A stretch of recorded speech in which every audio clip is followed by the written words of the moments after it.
मगध शक्तिशाली तो बन चुका था, लेकिन अब उसे चाहिए था एक ऐसी सत्ता जो इतिहास में दर्ज हो सके। यहीं से उभरा मगध का पहला स्पष्ट राजवंश हर्यक वंश।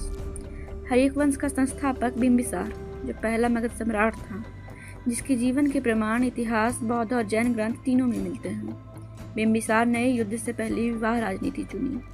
कौशल, वैशाली और मद्र तीनों से वैवाहिक संबंध। एक राजा जिसने बिना तलवार उठाए मगध की सीमाएं बढ़ा दी। लेकिन इतिहास शांति पर नहीं चलता।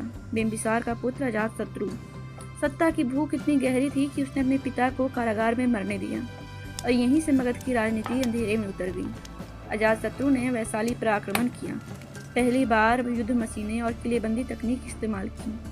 मगध अब सिर्फ राज्य नहीं, सैन्य शक्ति बन चुका था। अजातशत्रु के बाद हर्यक वंश में स्थिरता नहीं बची। उत्तराधिकारी संघर्ष, आंतरिक षड्यंत्र और कमजोर शासक।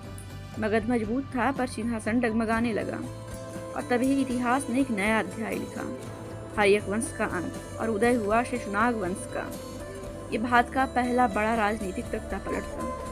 सत्ता वंश से हटकर योग्यता और सैन्य समर्थन पर गई। हर्यक वंश ने मगध की नींव रखी, पर इतिहास वही नहीं रुका। वह आगे आने वाले थे, और भी कठोर शासक, और भी विशाल साम्राज्य, क्योंकि मगध की कहानी अभी आधी भी पूरी नहीं हुई थी।